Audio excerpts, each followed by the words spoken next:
Okay, guys, number 3 in Apply Concepts.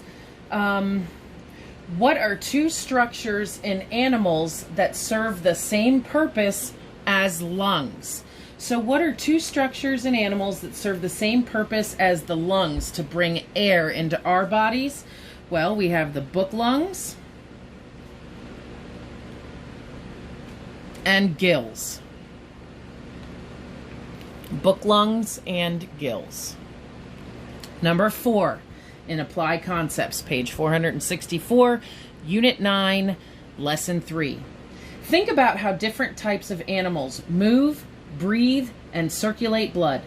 Place the words from the bank, this bank right here, from the bank below. You're going to place these words under the picture of the organism that has that structure. You may not use all the words. All right, so the sea star has tube feet. And if you also put gills, that would have been okay. All right. And then we have the dog. And the dog has muscles. The dog has bones. And the dog also has lungs. So we can cross off bones, muscles, and lungs. And lastly, we have the spider. Now it looks like I crossed off some of these a little too soon because the spider also has muscles. The spider has those book lungs. And the spider has that hard outer shell, or that exoskeleton. All right, now remember, you can pause the video at any time to correct your paper.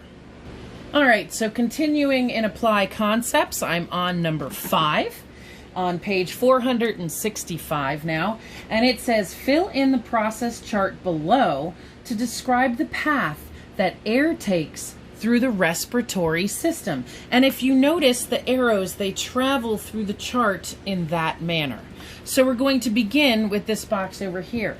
And air enters through the mouth or nose and travels through the trachea. Travels through the trachea. Then it flows through the large tubes called bronchi, and the smaller tubes called bronchioles. And notice how this includes the word bronchi, okay? And that air continues to flow until it reaches the alveoli.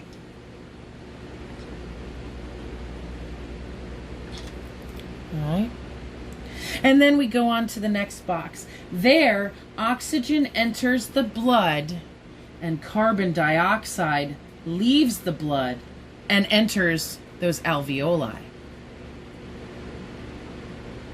So carbon dioxide leaves the blood, and it leaves the blood by entering the alveoli.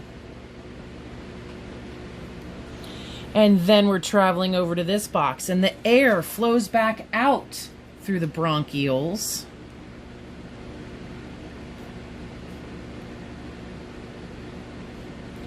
And then through the larger bronchi. And lastly, air passes through the trachea and finally leaves the body through the mouth or the nose. So this is the chart to describe the path that air takes, coming in from your nose, going into the lungs, and back out. Okay, guys, on to number 6. Blank is a disease that causes the bronchioles to blank, which makes blank difficult. All right, asthma. How many of you know someone with asthma or have it yourself? Makes it pretty hard to breathe.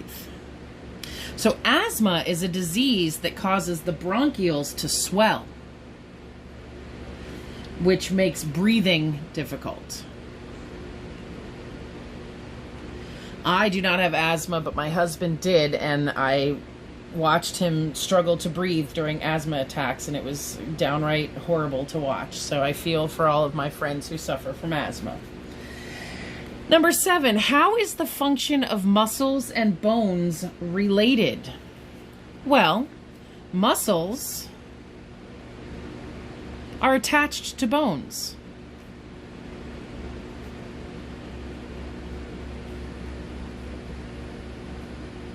All right.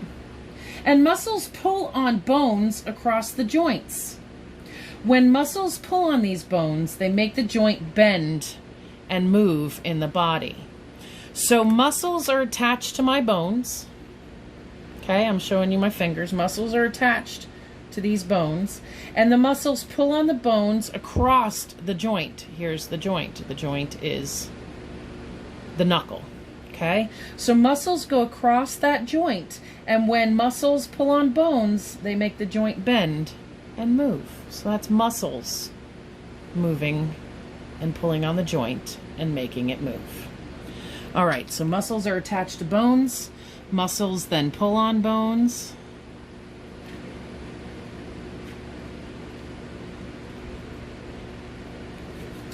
Across the joints.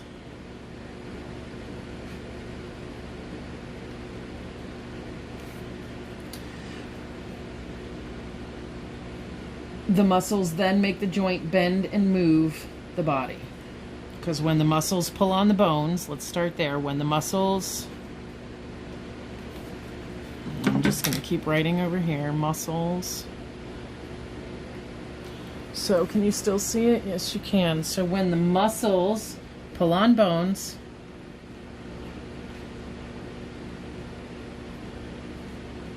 they make the joint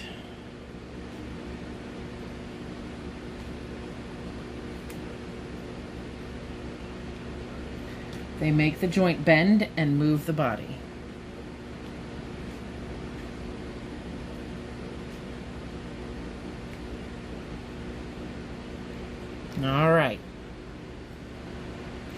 All right, and the last page of applying concepts is on page 466. Again, we are in Unit 9, Lesson 3, and we're on number 8. Label each of the following as an example of respiration or circulation. So you're going to write either respiration or circulation on these lines. So right here is a picture of respiration.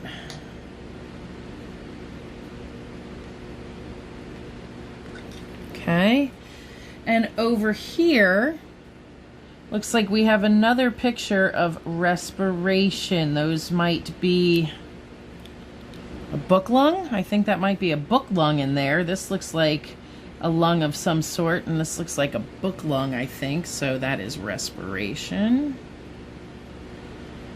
And then over here, this picture looks like maybe a cut heart. And that is circulation. Okay. And down here, circulation as well.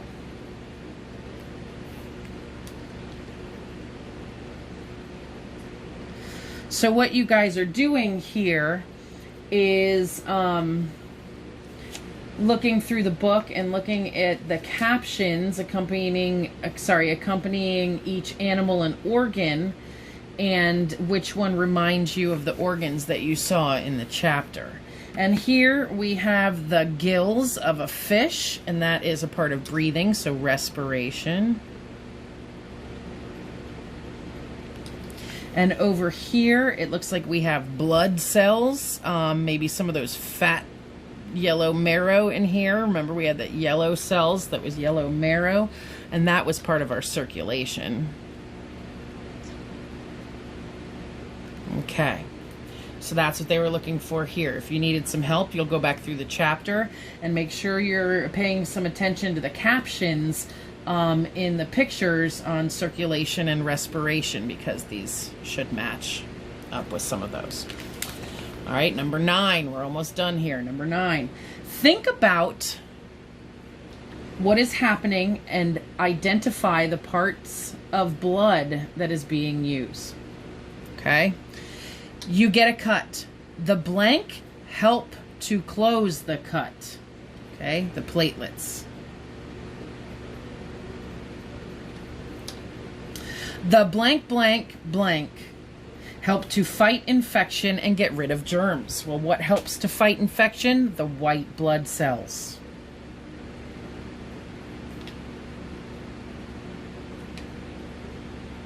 White blood cells help fight the infections. All right, number 3. The blank helps carry all of these blood cells to the wound area, to your cut. That's the plasma. The plasma helps carry all these blood cells to the wounded area. All right. And then we're on number 10.